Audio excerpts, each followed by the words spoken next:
Question number 18 देखो अब। A spiral is made up of successive semicircle with cen- with center alternate at A and B, starting with center A of radii 0.5 centimeter, 1.0 centimeter, 1.5 centimeter, 2.0 centimeter as shown in the figure of figure आप अपनी book से देखना, ठीक है ना। चलो मैं figure भी ड्रॉ कर लेता हूँ अभी। What is the total length of such a spiral made up of 13 consecutive semicircles? देखो फिगर भी ड्रॉ कर लेंगे तो समझ में आ जाएगा आपको कि किस तरह से ये बन रहा है। देखो बहुत छोटा फिगर बनाऊंगा, लेकिन यहाँ पे कुछ ऐसा हो रहा है कि इस पॉइंट से शुरू कर रहा है, सपोज दैट, ठीक है, ए पॉइंट से, तो इसको मैंने ए मान लिया और इसको क्या किया, एक बी पॉइंट यहाँ पे, मैंने दो पॉइंट हो गए, बी पॉइंट यहाँ पे हो गया। तो अब जब स्टार्टिंग में जब स्टार्ट किया था ना तो 0.5 था, मतलब रेडियस क्या लिया 0.5। तो यहाँ से अगर मैं इसको सेंटर मानूंगा और सर्कल ड्रॉ करूंगा तो मेरा सर्कल कुछ ऐसा आएगा ना, ऐसे करके, इसके तो चारों तरफ ऐसा आएगा, ऐसे तो आएगा, यूं करके ऐसे ऐसे सर्कल आएगा, ठीक। फिर मैं क्या करूंगा, अपना सेंटर बदल दूंगा, मतलब अभी मैंने सेंटर ए लिया था तो अब सेंटर मेरा बी हो गया, मैं ये ले लिया। अब जब मैं बी से सेंटर मानूँ तो मुझे स्पाइरल तो यहीं से जोड़ना है, तो अब रेडियस मेरा बढ़ के इतना हो जाएगा, अगली बार रेडियस मेरा इतना हो जाएगा। तो अब अगर मैं सेंटर बी है तो अगर मैं सेंटर के हिसाब से एक स्पाइरल ड्रॉ करूंगा तो मेरा स्पाइरल अब ऐसा जाएगा, जाएगा इस तरह से जाएगा, मतलब पहले ऐसे, अब ये पूरा इतना बड़ा हो जाएगा। फिर मैं सेंटर को ए ले लूंगा तो अब मेरी रेडियस फिर ये हो जाएगी, मतलब समझ रहे हो ना, हर कभी चेंज करते रहना है, पहले सेंटर ए माना फिर बी माना फिर ए माना फिर बी माना, ऐसे करते रहोगे। तो जब मैं सेंटर ए लूंगा उस समय आपका जो स्पाइरल होगा वो इस तरह से ड्रॉ होगा। फिर मैं जब सेंटर बी लूंगा तब पूरा रेडियस ये होगा, तब ये पूरा रेडियस होगा, और तब मैं खींचूंगा तो मेरा स्पाइरल कुछ इस तरह से जाएगा, ऐसे करके। फिर मैं सेंटर ए लूंगा तो अब मेरे पास सेंटर ये हो गया और मेरे पास पूरा ये अब रेडियस बनेगी। तो अब ये इस सेंटर के चारों तरफ खींचूंगा तो यहाँ तक पहुँच जाएगा ना, ऐसे करके, जितना ये, मतलब ये ऐसे ऐसे ड्रॉ होगा और यहाँ तक पहुँचेगा इस तरह से, ये इस तरह से ड्रॉ होगा, ऐसे ऐसे ऐसे, और ये यहाँ पहुँच जाएगा। तो इस तरह से एक स्पाइरल टाइप का बनता जाएगा, मतलब ऐसे 13 बार करना है। तो पहले एक बार ये हुआ, मतलब एक बार शिफ्ट किया बी पे, फिर बी से ए पे, फिर ए से बी पे, फिर ये चलता रहेगा, लेकिन इसका जो घेरा है वो बड़ा होता जाएगा और बड़ा होता जाएगा इस तरह से। समझ में आई बात? तो चलो अब स्टार्ट करते हैं कि बोल क्या रहा है। तो अब आप देख रहे हो ना कि जब पहली बार सेंटर मैंने ए लिया होगा उस समय मेरे पास केवल और केवल ये रहा होगा, 1.5 रही होगी, और 1.5 से मैंने एक सेमी सर्कल ड्रॉ किया होगा। कौन सा वाला? ये वाला सेमी सर्कल ड्रॉ किया होगा। तो सेमी सर्कल जब ड्रॉ किया और मुझे स्पाइरल की लेंथ निकालनी है तो इस लेंथ को क्या बोलते हैं? इसको बोलते हैं 2πr, बोलते हैं ना। और सेमी सर्कल के लिए हो जाएगा वो पाई आर होगा, सेमी सर्कल के लिए हो जाएगा वो पाई आर, क्योंकि आधा ही तो है, पूरा नहीं है। तो जब पहली बार खींचूंगा तो आधा, अब जब दूसरी बार मैं इसके लिए खींचूंगा तो यहाँ पे मैं रेडियस r1 बोल रहा हूँ, तो यहाँ पे रेडियस बोलूंगा मैं πr2 इसके लिए।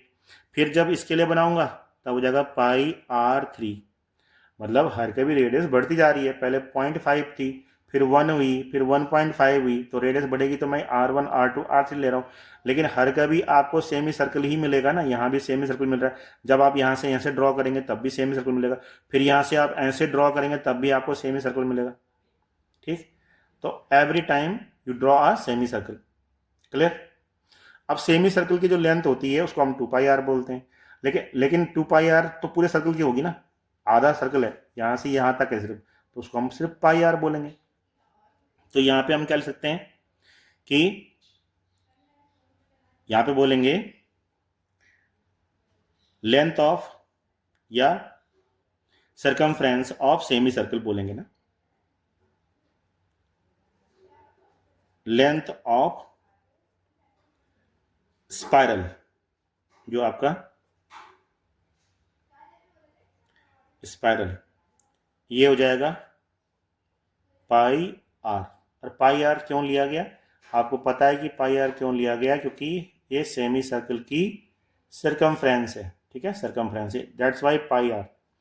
तो अब जो पहली बार जब हम लेंथ लेंगे, मतलब जब हमने सेंटर पहली बार जो फर्स्ट टर्म होगा उस समय हमने जो रेडियस ली थी वो 0.5 थी।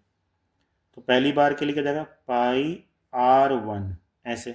फिर दूसरी बार हो जाएगा पाई R2। ये मैं जोड़ इसलिए रहा हूँ क्योंकि हमें लेंथ निकालनी है, मतलब ये पूरा निकालना है कि ये कितना है। तो मैं ऐड भी करूँगा ना, पाई R1 plus pi R2 plus pi R3, और ऐसे ही निकालूंगा कहाँ तक, 13 टर्म तक।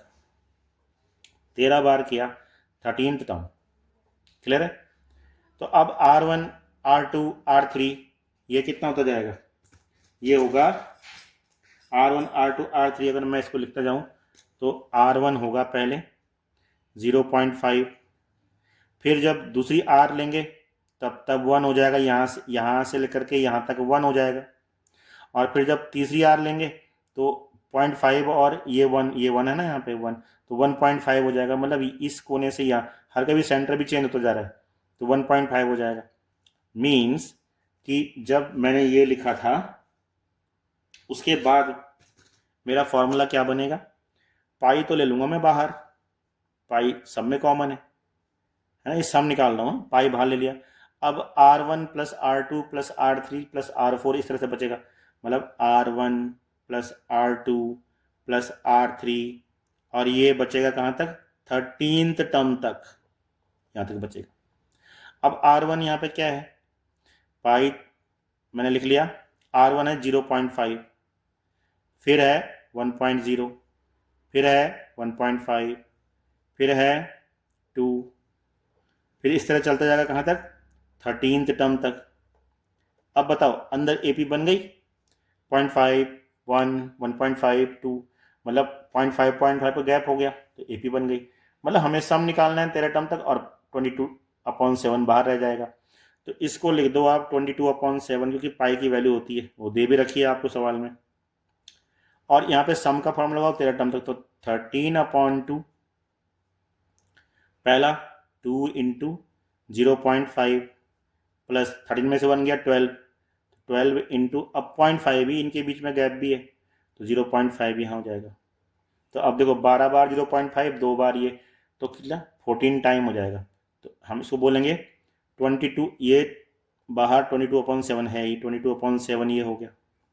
और यहाँ पे कितना हुआ 13/2, और यहाँ पे कितना हुआ 14 इंटू 0.5, यानी कि 7 हो गया। ये कितना हो गया 7, 14 इंटू 0.5, तो इस 7 से ये पूरा कट जाएगा ना, कैंसिल आउट हो जाएगा, क्योंकि ये पूरा 7 ही हो गया है।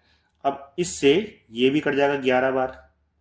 अब लास्ट में हमारा बचा क्या, 11 इंटू 13, तो ये कितना हो जाएगा 1 4 3, और सेंटीमीटर में है तो सेंटीमीटर, और मीटर में है तो मीटर, तो इतने सेंटीमीटर। तो टोटल स्पाइरल की जो लेंथ हो जाएगी वो हो जाएगी आपके कितने, 143 सेंटीमीटर। चलो अगला वाला सवाल।